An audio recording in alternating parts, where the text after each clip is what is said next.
मेरी चैनल के माध्यम से ये प्रोग्राम देखने वाले सभी दर्शकों को जुले नमस्ते इन सलाम। सबसे पहले आज के हमारा गेस्ट स्पीकर है doctor Zahid Hussain paediatrician. Doctor ले आपको प्रोग्राम में बहुत बहुत स्वागत है जुले। जी सलाम नमस्ते संजिल आपको और आपके सारे व्यूवर्स को और थैंक यू सो मच मुझे यहाँ बुलाने के लिए।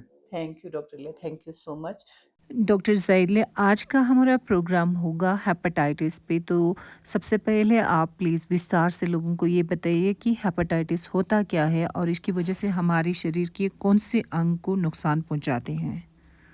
हेपेटाइटिस का मतलब लीवर का इन्फ्लेमेशन या लीवर का इंजरी हम बोलते हैं।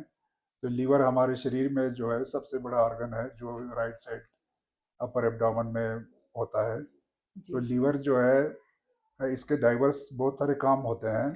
तो अगर कुछ इम्पोर्टेंट काम्स को अगर इसके जो फंक्शंस को अगर हम इलेबरेट करें तो एक तो होता है इसका स्टोरेज का काम, जैसे शुगर को स्टोरेज करता है ग्लाइकोजन के फॉर्म में, ब्लड स्टोर करता है।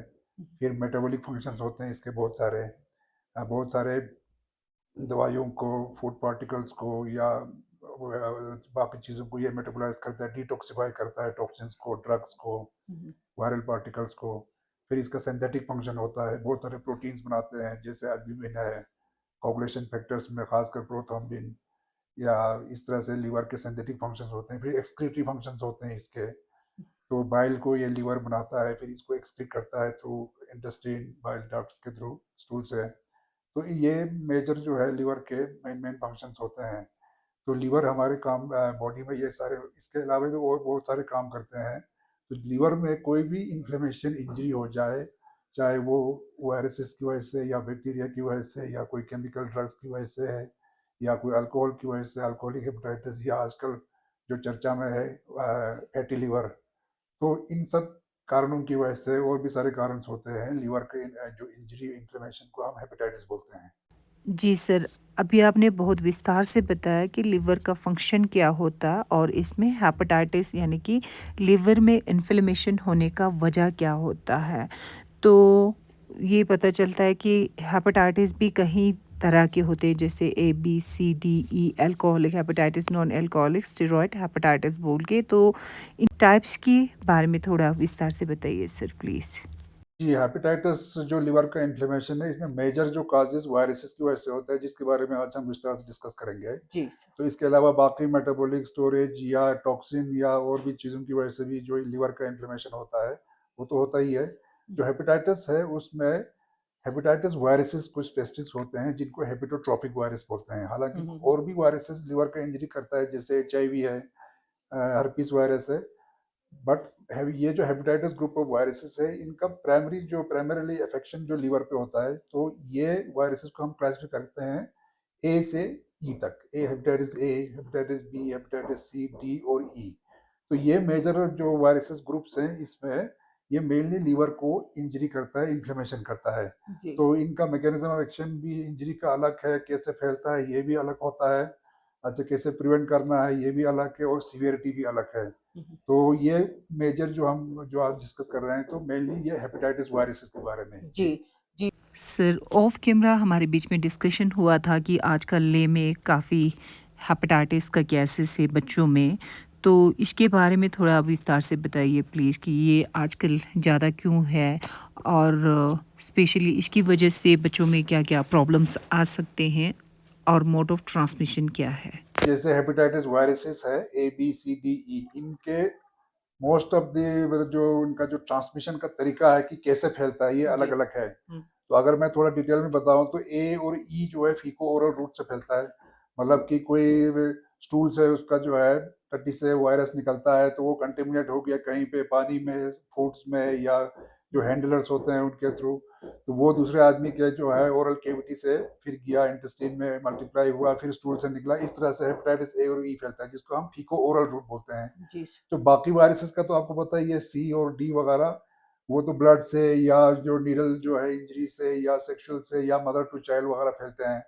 तो जो हेपेटाइटिस ए जो है वो बच्चों में most common cause of acute hepatitis है, जो फीको ओरल रूट से फैलते हैं। जी। मतलब कि अगर कोई बच्चा इन्फेक्टेड है तो उसके स्टूल में वो वायरस निकलेगा, तो वायरस को वो स्टूल अगर अच्छी तरह से उसको सीवेज डिस्पोजल या टॉयलेट साफ नहीं किया है, हाथ नहीं अच्छी तरह से धोया है, या जो खाना पाने की चीज़ों को अच्छी तरह से साफ नहीं किया है, स्टेरलाइज नहीं किया है, तो उनसे ये वायरस जो है फैलता है। जी तो सर। अगर हम इसका इंक्यूबेशन पीरियड, आपको पता ही है हर एक बीमारी, ये जो इन्फेक्शियस डिजीज़ का एक इंक्यूबेशन पीरियड होता है। जिसका मतलब ये है कि विंडो वायरस, पीरियड भी हाँ, कहते हैं वायरस जिसे। अंदर गया, जी। मल्टीप्लाई हुआ, फिर बीमारियों का लक्षण जो है सामने आना शुरू हो गया। जी सर। तो इसका जो इंक्यूबेशन पीरियड है रफली अराउंड 15 टू 50 डेज मानते हैं, with average around 28 to 30 days मानते हैं। तो इस पीरियड में ये जो है किसी पर्टिकुलर आदमी में जाके इसके इंटेस्टीन में जो वायरस जो है मल्टीप्लाई करता है बहुत ज़्यादा, फिर स्टूल में निकलता है, फिर इंटेस्टीन से ब्लड में आके लीवर में आता है, तो लीवर में ये इंजरी करता है। तो ये वायरस जो है फीको ओरली जो है फैलता है। जी जी। सर, आजकल जो आप बता रहे हो कि आजकल थोड़ा ज़्यादा है, तो उसका क्या रीज़न है सर? क्या एक ही स्पेसिफिक जगह पे है या हर जगह पे है ले में? इसके बारे में आप क्या बताएँगे? जी, वैसे तो ये मोस्ट कॉमन है हेपेटाइटिस जो है वो, खासकर जो है डेवलपिंग कंट्रीज़ में इसका इंसिडेंस प्रेवलेंस बहुत ज़्यादा है। तो समर्स में लेट जो है लेट अर्ली जो है ऑटम में ये होता है। तो ये हमारे लेह में जो इस वक्त देखा गया है, कुछ एरियाज है जैसे बुगदांग है, नुब्रा में, फिर यहाँ लेह में कुछ पर्टिकुलर स्कूल्स हैं, उनमें ये जो है ये पाया गया है कि काफ़ी बच्चों में ये हेपेटाइटिस ए का जो है बीमारी हमें पाया गया है। तो ये वायरस वहाँ ज़्यादा होता है जहाँ पे स्कूल्स होते हैं, केयर होम्स होते हैं, बच्चे बहुत ज़्यादा होते हैं, अच्छा पुअर सैनिटेशन होती है, या पानी का कोई सीवेज या जो है ड्रेनेज सिस्टम या जो है इसके इसमें कोई कंटेमिनेशन हो गया कहीं से, या खान पान की चीज़ों में कंटेमिनेशन हो गया, वहाँ से ये वायरस फैलता है। जी। जी।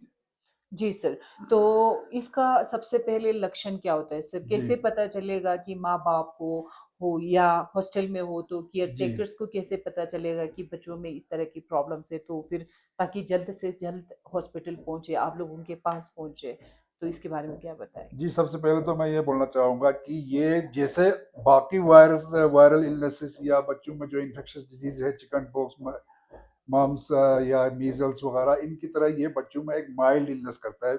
बहुत ज़्यादा बच्चों में प्रॉब्लम करता नहीं है ये। जी।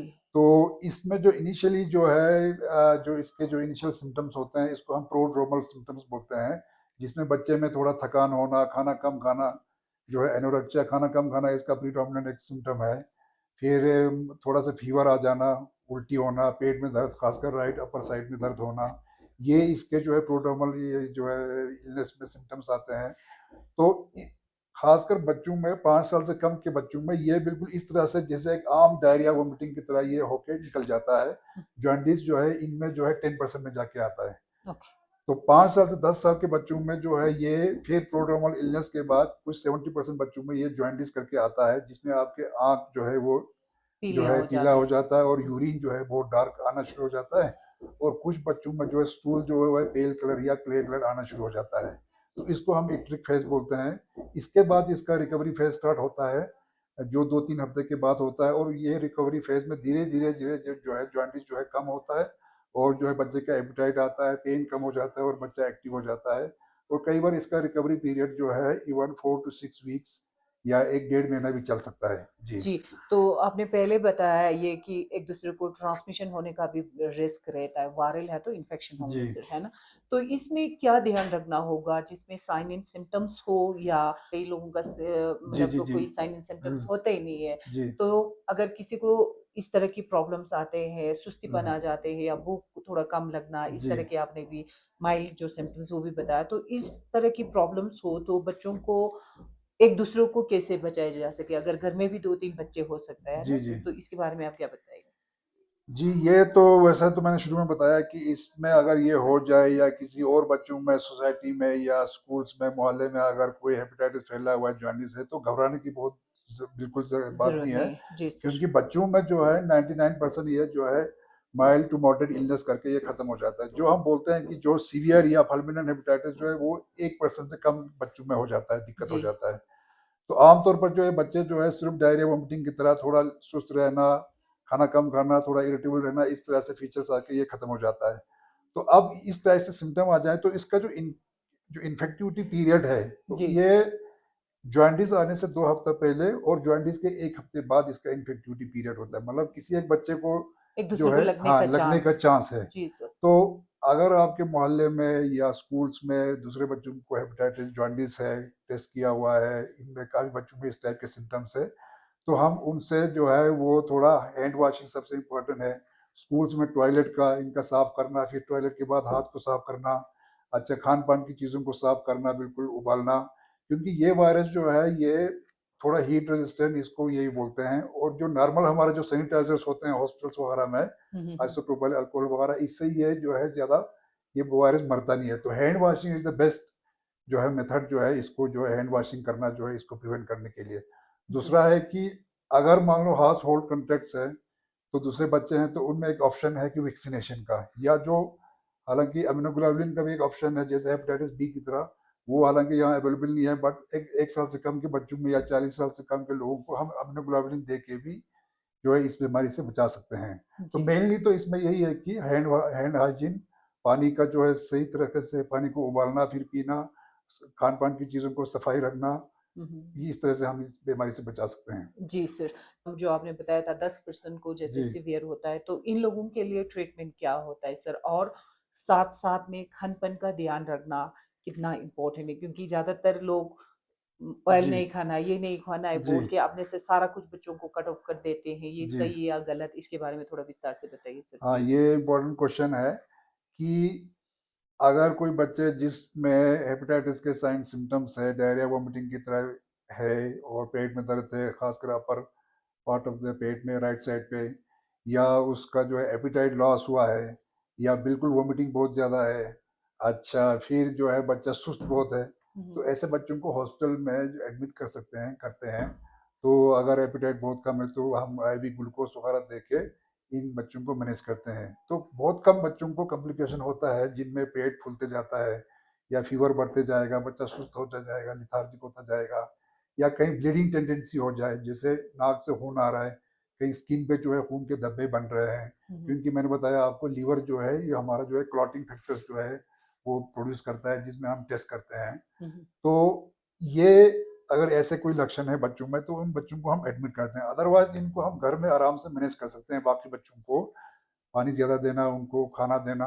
अब इसमें खाना रिस्ट्रिक्शन की जो बात है कि वैसे भी बच्चे का जो एपेटाइट इसमें बहुत कम होता है, तो उसके उस पे भी हम रिस्ट्रिक्ट करेंगे तो बच्चा जो है और भी जो है malnourished होने का, इसका वेट लॉस होने का ज़्यादा जो है चांसेस ज़्यादा रिस्क होता है, क्योंकि आपको पता है कि जो malnourished बच्चे होते हैं वो बीमारियों से फाइट करने का उनमें जो है सक्षम बहुत कम होता है। जी। तो बच्चा जो चाहता है उसको खिलाएँ, और बच्चे के सामने प्लेट में आप चावल, दाल या जो है वो रखें, तो वो बच्चा धीरे-धीरे खाता जाएगा। इसमें एक सर्व में जैसे डिनर के टाइम या लंच के टाइम बच्चे को जल्दी-जल्दी खाने के लिए बोलेंगे तो बच्चा खाएगा नहीं। हुँ।